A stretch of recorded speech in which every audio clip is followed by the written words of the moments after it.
Hello and welcome. Welcome to Wake Up Wednesdays with Housewives of True Crime. I have such an amazing episode today. I think you guys are going to like it.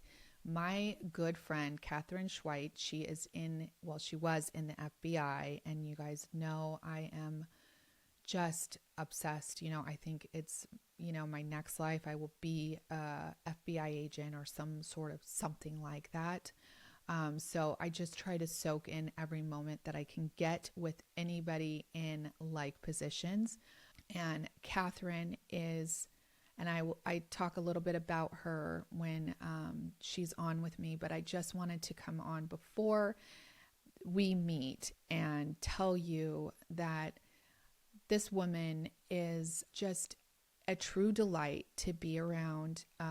Immediately, I felt a connection with her when I met her, and we met a while ago, and you guys are going to love her. She's super smart. She was in the FBI for, I think she said, more than 20 years, and she was a prosecutor before that. She is an author. Her books are amazing.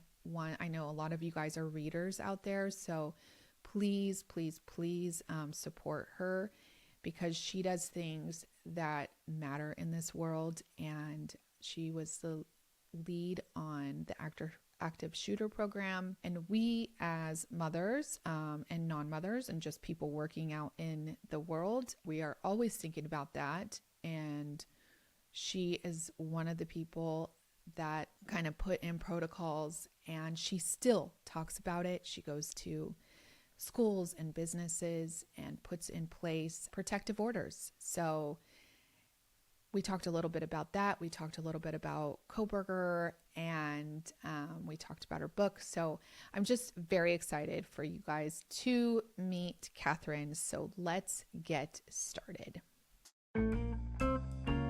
Welcome, Housewives of True Crime. And today I have somebody with me that is absolutely amazing. And I cannot wait for you guys to meet Katherine. I talked about, actually, Katherine, by the way, welcome. Hello. Thank you. Hello. I'm so excited to be here. I love your podcast and your fan base because they're so fun. They're so fun. It is true. It's true. They are fun. Okay, so Katherine, let me tell you a little bit about her first, and then we will get into more. Katherine is an author, and she has a book that we're going to talk about. But before you actually, is it before you were an author or you were a journalist? Still are. I was a journalist, yeah. And then I went to the prosecutor's office in Chicago. Yes. Then she was a prosecutor. Then she spent many years as an FBI agent, you guys. So 20 years, in case you want to get out of trouble, give me a call. You are the epitome of a disco biscuit and a lady boss. And I am a disco biscuit. That is what we call super amazing women on the podcast. And so I love it. I know. It's great. I'm honored to be carrying that title. And really, lady boss, because I was an executive at the FBI, in the last, 5 years or so of my 20 years there. And I was such a rarity, right? I'd be like the only woman in the room because it's the FBI. So a lot of dark suits and then me. And then you. And you are also, if you aren't watching us on YouTube and you don't know, but Katherine is absolutely gorgeous. So I cannot admit you are. And it's amazing. I'm like, I want to like be in the FBI, like fly on the wall and just see you come in and take people down. It's so fun. It's so fun to come in and be the boss at the FBI. I was just saying. No, we're not doing it that way. This is the way we're doing it. Right.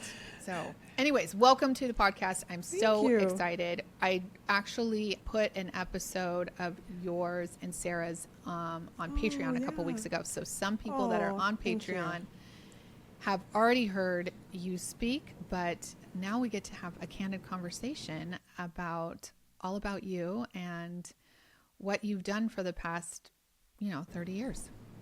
Yay. Well, that's exciting for me. A lot of times I'm running so fast. I do have a podcast with Sarah Ferris, Stop the Killing. She lives in London, so the whole joy of the podcast is listening to her accent, as you know. So that's the fun part. And also, she's so aghast. Like the first time the podcast, which is kind of a weird name, Stop the Killing, but that's the name of my first book, because I'm a mass killing expert. In case you need some tidbits about mass shootings, I'm a mass killing expert. And Stop the Killing is the name of the podcast. And on the very first podcast, she said, "What is it with you guys over there and all those guns?" she was so London. Yeah. Okay, so let's talk about your first book a little bit and how you wrote that book and why you wrote that book. I did because I wrote it because I was in the FBI minding my own business, handling national security matters like espionage and bank robberies and regular stuff that FBI people cover, cyber threats. And then the Sandy Hook massacre happened at the elementary school where 20 children and 6 women were killed by an individual who killed his mother first.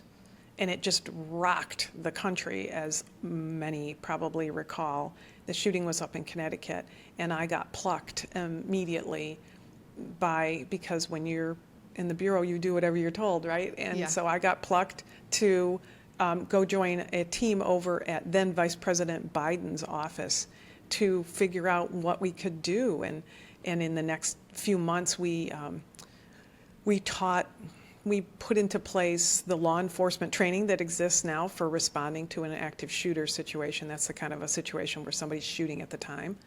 And we pushed out run, hide, fight, the concept of civilians need to be prepared just in case, just like stop, drop, and roll, and all this very, very serious stuff. So you can see why it's fun for me to do a fun podcast now. But the first book was the product of that, because the book was all the kind of the institutional knowledge that I had gained, and I was constantly being asked to speak and constantly being asked to write articles, and I was like, okay, I got to retire. I'm going to be kicked out of the Bureau because of my age. I got to write a book and get all this stuff out of my head, and then I won't have to talk about it anymore, which didn't work out, but I thought it was going to work out. Definitely did not work out. You're still talking about it, and you're still going, and you're going to large corporations talking about this. You're going to schools talking about this, and I get called to a lot of times. I get called for places. They don't know what to do. The school district doesn't know what to do. Where should they turn first? And even big corporations. My first job out of the FBI, I went to Live Nation. They were the ones who had the concert that's shooting in Las Vegas, the worst shooting we've had. Yeah. And they were looking for ways to fix their unending security problems, and they hired a handful of us for the following year just to see if we could help to put some stuff and procedures into place for events, which we all go to concerts, and you think about how scary that is. So a lot of very serious stuff, but usually at the executive level, to say how can you best spend your money, what can you best do. It's very boring, but it's really important. It is really important, and I, as just a mother of school-age children, it's so weird to me because we never thought about this when we were in school, right? And so our kids are not being taught to go under our desk for the earthquake. Right. They're taught now to hide and run and all these things if a shooter comes into their school. And that is so terrifying to me. And then it's terrifying also that I'm not at the school and there's nothing that I can do if something happens. Well, can I give you one bit of advice, a bit of thought and comfort, and all your listeners? The incidence of these shootings in schools is astonishingly rare. You're much more likely to be hit by a car, struck by lightning, or bit by an alligator if you're in Florida, right? It's very, very rare circumstance. it's infinitesimal amount of the injuries that occur with firearms in the United States.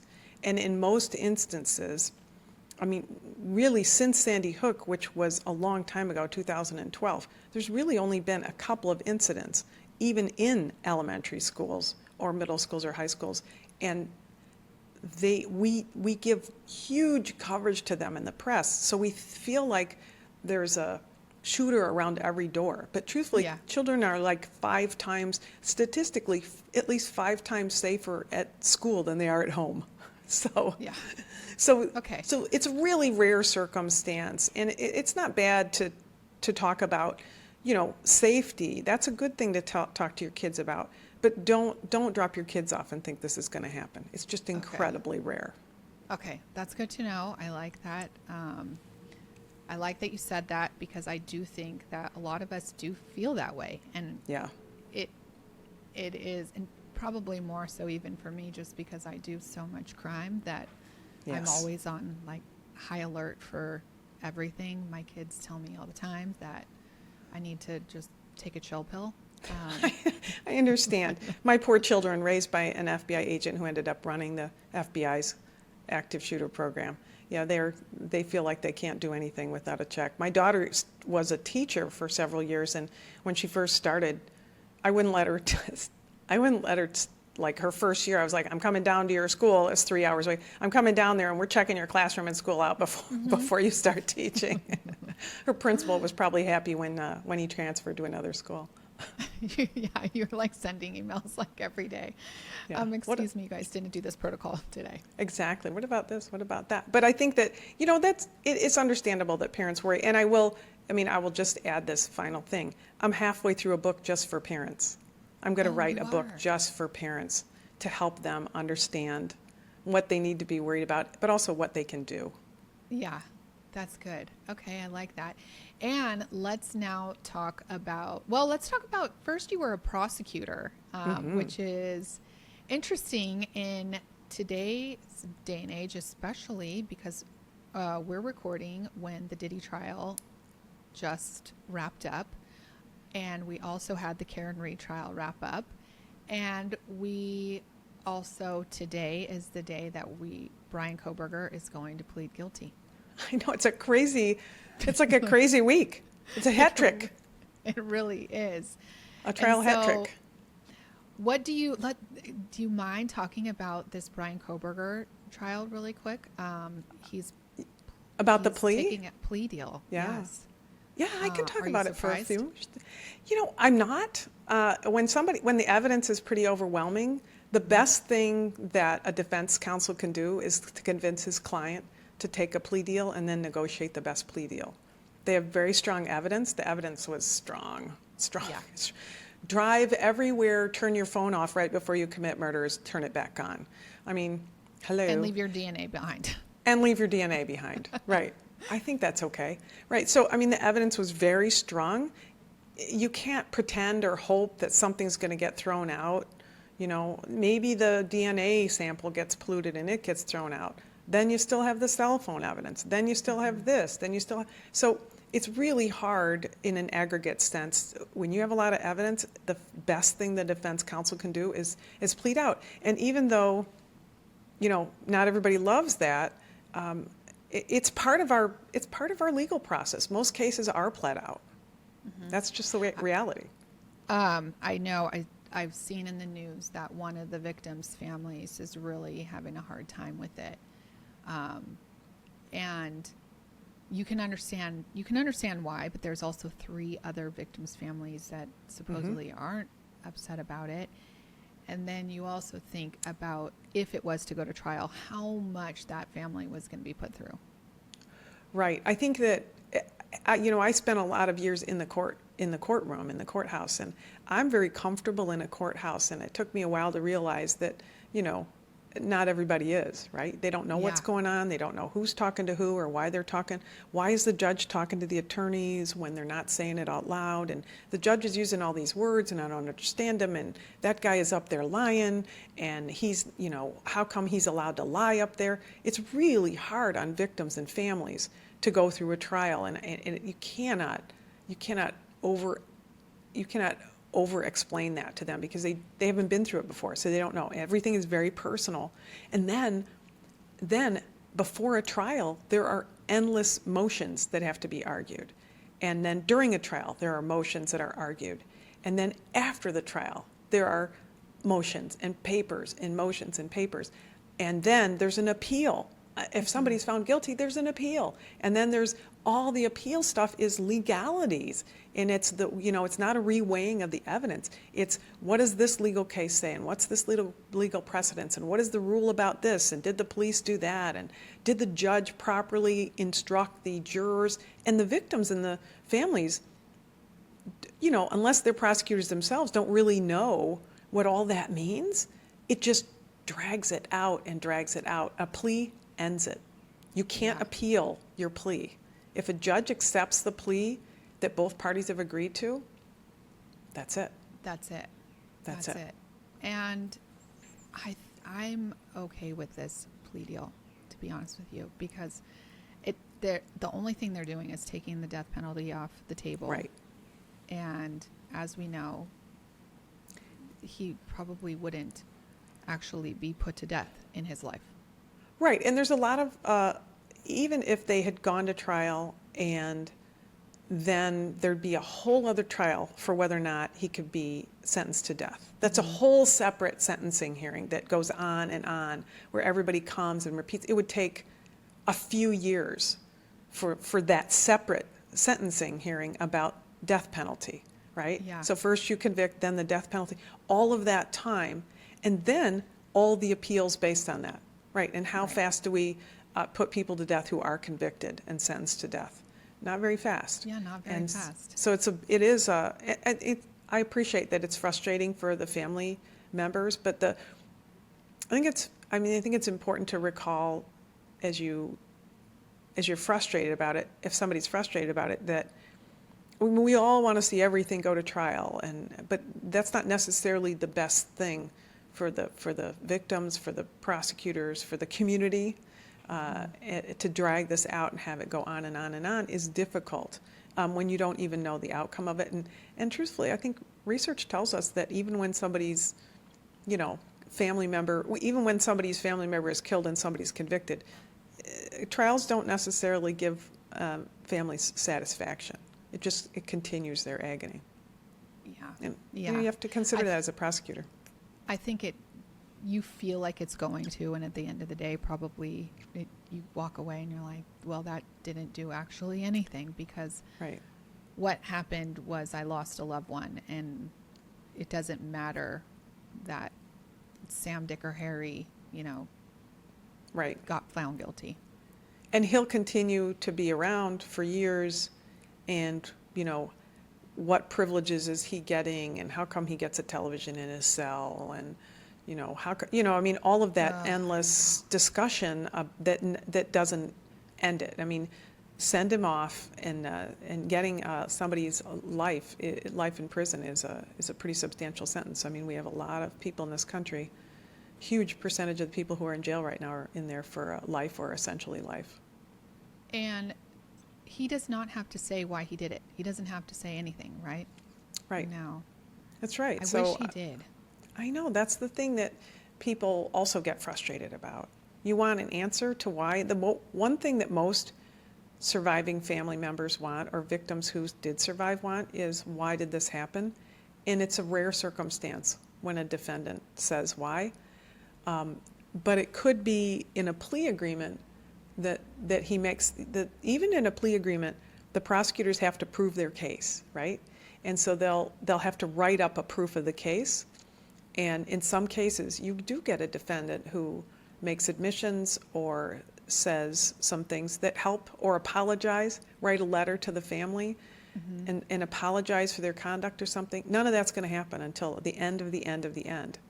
So, they may get an apology letter or some feeling of his sense of responsibility out of it, out of the plea deal.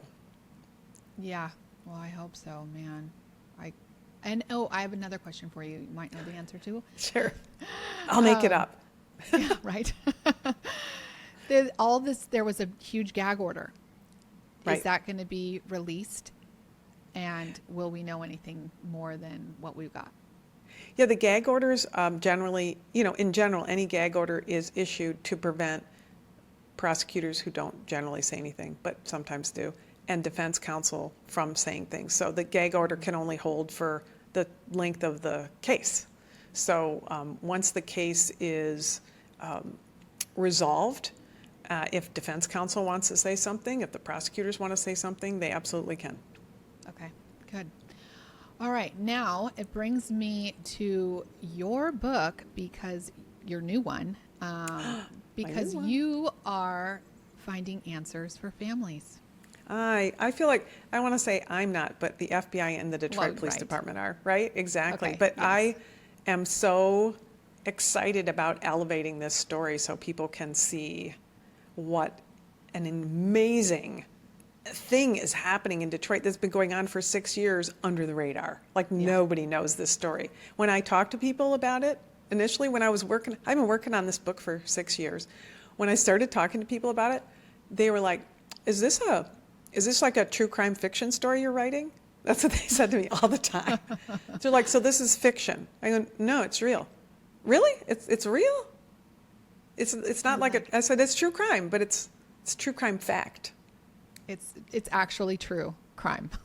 It is actually true, is the meaning of true crime. Exactly. It's the meaning of true crime.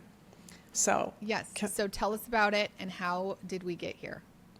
So here is the elevator speech, right, kind of. So stick with me and believe this is a true story. There was a Detroit detective who many years ago, her name is Shannon Jones. She was assigned to the missing persons cases in Detroit. She was the only one assigned. And she began to find, and Detroit is not a small city, she began to find that sometimes her missing person cases were turning up in the old paper cold case files in a warehouse like 20 miles away. Old cold case murder files. Oh, okay. So we have an actual murder and then a missing person. Exactly. And she begins to kind of lace some of these together, and she thinks to herself, what else is in those cold case files? Right. In the warehouse? And so anytime she gets a chance and she's looking for somebody, you come into the police department and you say, my uncle disappeared in November of 1985, and we haven't seen him since. She would go back to the warehouse and look in November of 1985 to see if there was a cold case murder, because she found that these cold case murders, the victims were buried without a name. They were never identified before they were buried.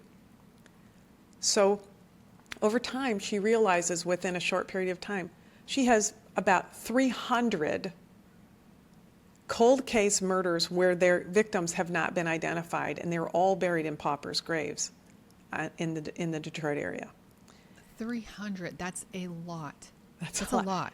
Over a 70-year period, she calculates that for 70 years, Detroit has been burying people who were murdered, burying them without a name, because once somebody dies, you got to get them in the ground. But they don't know who it was. The case was never solved. The files were paper. They were sent down to the warehouse. That was it. Just kind of like, Yep. It's done. Done and over with. So she had met my friend Leslie Larson, who's an FBI agent, who runs, Leslie and I had worked together when I was working briefly in the Milwaukee office, and she was brand new hired. Now she runs the Detroit forensics team. It's just the third busiest forensics team in the United States for the FBI. They have 70 members of the team that do everything from, blood, fingerprints, digging up bodies, evidence collection. They did the guy who came in on the plane and tried to blow himself up by lighting explosives in his underwear on Christmas Day several years ago. We call him the underwear bomber case. Her team went out to the airport on Christmas Day to pull the evidence out of the plane and take the underwear off the guy who was trying to blow himself up. And they do every crazy thing, right? So they're every few years they dig for Jimmy Hoffa because the crime mob who's Teamster man who went missing not far from the house where I grew up. So I'm from Detroit, I should say. So this was intriguing to me that she was in Detroit, and I learned about this from her initially. 6 years ago, I was talking to her and she said, so this detective came to me and said, 300 cases. I have DNA on about 100 of them. So I need the DNA for the other 200. So let's go out to the cemetery and dig them all up. And your friend was like, let's do it. Yes. Also, two lady bosses. Absolutely. Two lady bosses, right. So Shannon Jones from the police department, Leslie Larson from the FBI, then LaDonna from the prosecutor's office, and this person from the state police, and this person from all women. So the book is called Women Who Talk to the Dead. Women Who Talk to the Dead, because all women who decided to do this. 5 women forensic anthropologists. The ladies who can dig into a bag of bones that's dug up and pull out a bone and tell you which of the 200 to 300 bones from the body that is, with their hand. Sometimes they're not even looking. They just feel it with their hands. Then they pull the bone up and they say, this is the one we want. We need this clavicle. We need this cubus. We need this. This is a phalange. It's no good for us, right? They know all the names of all the bones, of course. They're trained in it. And they know which ones are the best ones to get DNA. So Shannon talks Leslie into digging up 200 bodies. And over the next 5 years, they do. It's crazy. Now, the other thing about it is, I wanted to write this book, and everybody said, oh, you're going to solve 200 murders. That's amazing that they're going to solve these 200 murders. Mm-hmm. But, it's more than that to Shannon and Leslie, because if they get DNA, this is what they're thinking. If we get DNA, we can find that DNA, match somebody, and tell them their family member died and was murdered. Yeah. Instead of just being Uncle Joe who disappeared. Well, because when somebody disappears, you always think they're somewhere. Right, exactly. So there's something in the back of your head that thinks maybe they just went to go live a different life somewhere. Exactly. And there are people who, I'll tell you just like a little bit of the end story. You got to read the book to find the details. Yeah. But the book, the reason I wrote the book now is because they don't have 200 murders solved. But they do have dozens of people already identified. And they're reconnecting them with family members, which they said was their number one priority. And they're beginning to solve the murders because they're picking up additional evidence. When a person is killed and they're unidentified, to a law enforcement office, if you don't know who that person is, right? I mean, now we have a little bit better with, facial recognition and things like that. But if you have a person who, a 15-year-old girl who left her house because her stepfather was abusing her, and she lives on the street for a year or two, and then she gets into a situation where she's killed, and she has no identification on her, police don't know who she is. They don't know what leads to follow. And so, as sad as it is, I mean, part of it is there weren't leads to follow on some of these cases. And in other cases, they just probably weren't people that, the police were being hounded to solve their missing person case, right? Yeah. Some cases they just weren't. But in many cases, we're not talking about like a 15-year-old cheerleader who disappears from a nice neighborhood, whatever that means. We're talking about a guy who walks away from his house, right? Or a woman who walks away from her parents' house, adults. And when an adult disappears, sometimes people just assume that they're someplace else. Yeah. Yeah. I mean, I have an uncle he's not a drifter, but he's kind of a drifter, And so we don't see him all the time. And I think that he would be one that would have something happen to him. And for years, we probably would not even think about it. Right. And exactly. And I think a few, the book just came out, and It's in, just so I can say this, it's in print, in ebook, and audiobook. And so anybody who wants to read it, Women Who Talk to the Dead, they can find it on my website, katherineschweit.com, or any place where you buy books, or listen to them, or rent them. Librarians, you know, if you bookstore doesn't have it, they'll order it. They can. Libraries can order it, so you don't have to pay for it. Just, it's an incredible story. But what I was going to say is that a lot of times I really wanted to tell the story right now without all the cases solved, because I wanted people to see that law enforcement, in this case, these women were so tenacious and they never gave up. And even Leslie Larson said that to me at one point. She said, I want the public to know that when everybody else gave up on these files, these 60-year-old murders, we weren't giving up. Because I said to her, I want to write this book. And she's like, I don't know. I said, yeah, I want to write this book. I said, what do you want the public to know? She said, I really want them to know law enforcement doesn't give up. We don't give up. It's amazing. It's truly incredible that these women are doing this, and they're still going. Oh yeah, and it will be going on for a while. And I think one thing that I had somebody read the book recently. They wrote a review and they said, I'm a true crime junkie. I've never read a book like this. Mm-hmm. And I think that's because this is like inside baseball, you know, as we would say here in the States. This is inside baseball. I went to the cemetery. I'm taking the readers to the cemetery. I'm taking the readers into the room. I sat in the room while they went through the files and decided which people to dig up and which ones not to, and why. And then I went to the cemetery several times, you know, as they struggled through 5 years of digging. They dug for 1 week every summer for 3 months each summer for 5 years. And I'd go to the cemetery and spend the whole day watching their struggles to do this, and good parts and bad parts and disgusting parts, right? Talk to them about it so that the reader is there with them while they figure out how to do this and the troubles that they had in figuring out whether to do it. And I didn't even know as I was working on it if they would even accomplish it, right? And they've gotten to this point, and I thought, well, they got to the point where they finished the digs. I'm going to write the book now, and then maybe I'll do something else about the solving of the murders. There's some murders that are discussed in the book, and who did them and what they found out, and families connected, but not 200. Yeah. And even after, there was a serial murderer in Detroit that was convicted during this time period. One of the 11 victims was buried in a pauper's grave because they didn't know who the 11th victim was. Yeah, and they found it. Leslie found out who it was and went to the family and told them. Wow. Yeah, I mean, I think this is not a spoiler alert because this isn't in the book because I capped the book at a certain point. So it's going to be I think I'll probably reissue the book with some epilogues to tell the stories as they solve the murders. But Leslie went to the woman. She went to the woman to this house. She connected it with this woman and said, "Hi, do you know where your dad is?" And she said, "No, my dad left my mom while my mom was pregnant."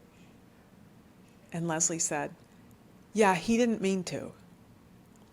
Your dad was murdered." My gosh. And they just thought he just up and left. Her whole life. She's in her 30s. Her whole life. She thought maybe her dad had just walked away or had to walk away or something. You know, he chose another life. He didn't. Wow, that's incredible. I think this would be a really good podcast, Katherine. Okay, let's do it. Let's do it. We can do one case at a time. Yeah. It's ongoing. It is ongoing. I think I love that that's why I want people who read the book and I want them to be engaged and involved and as excited as I am about how ongoing it is. Yes, it's an incredible story. I think that and that's why I think it would be a great podcast too, because there's so much information. There's so many people that are going to be affected by this, in a good way. You know, it's super heartbreaking and tragic, but it is so uplifting that there are people out there that are still working for the dead, you know? Yeah. And I think it's I love that you said it just that way, people out there working for the dead, because Leslie told me, she's like, when I'm there and they're underground, I can hear them. I have to speak for them. And the reason I called it Women Who Talk to the Dead is because every person I talk to who sent me to another person, I'm like, who else should I talk to? Who else should I talk to understand what's going on? Every person they sent me to, female. And I said, do you realize that only women are leading this whole effort? And they were all very, we're just doing our jobs. Yeah. So I talked to them. Like, no, no, I'm exactly. seeing a bigger picture here. Exactly. And I did talk to the forensic anthropologists about that aspect of it. Why are the women doing it, and what do the women have? And so that's in the book too. Yeah. So it's a really, there's a little bit about DNA, and there's a little bit about the dynamics of it, and then a lot of kind of inside baseball about what it takes to exhume bodies. We hear about that, right? But what does it take to exhume a body? It's pretty credible. Yeah. Oh, everybody has to read this. If you don't read it, then listen to it on audio. Yes. Obviously, we all listen to podcasts, so we love audio. You can buy it. Yeah.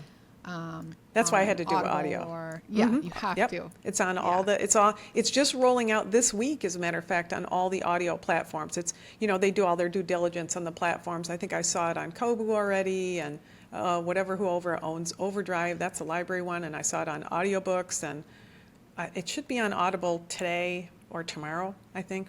Yeah. So probably by the time this plays, right? Awesome. It should be on all platforms. Yes. It'll be great. It's pretty exciting. It is really exciting. I'm really excited for you, because I think that this is just the beginning of this, and for everybody involved in it. So, and I am just truly, I think you are an incredible human being. And oh, you're so kind.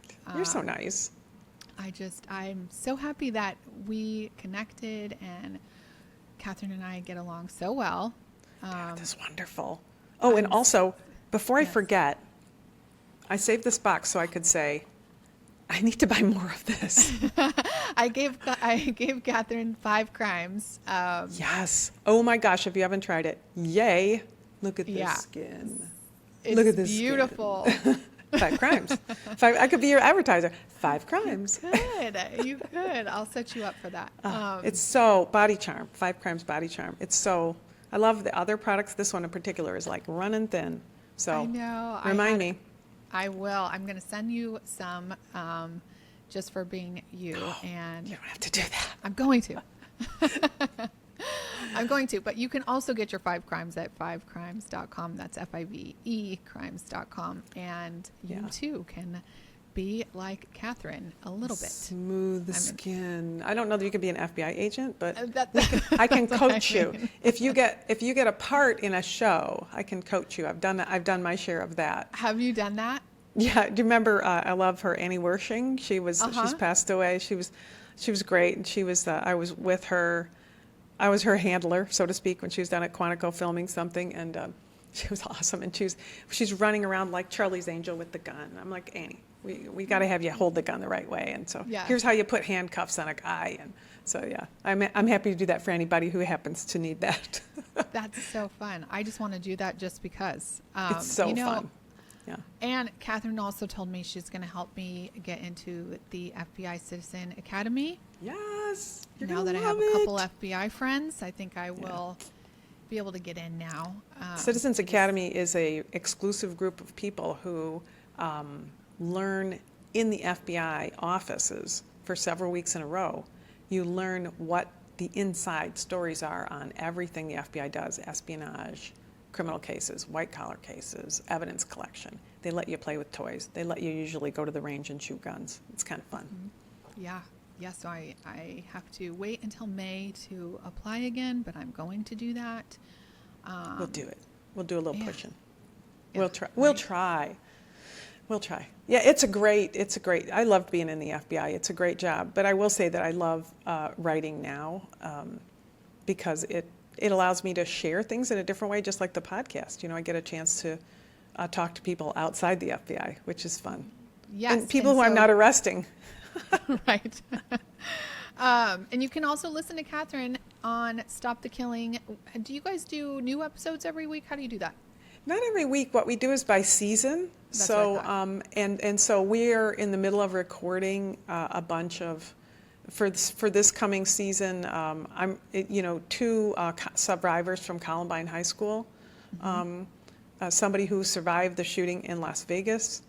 So different, and kind of how it impacted them and what they're doing. But it's not just about victims and survivors. The podcast is about, prevention. It's a conversation with it's a conversation with the people in your neighborhood. Like, that's basically what it is. It's like if you invited everybody over for a glass of wine, you'd listen, you'd chit chat about how could I have prevented this? What happened in that situation? Hey, I'm scared about this. I don't want to be scared about sending my kid to school. Let's talk about that. So it's stuff like that.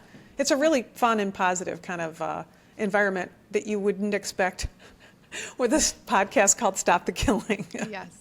And it's 2 Disco Biscuits. You guys have also heard, I had Sarah on a while amazing. back also. She is totally amazing. Love her.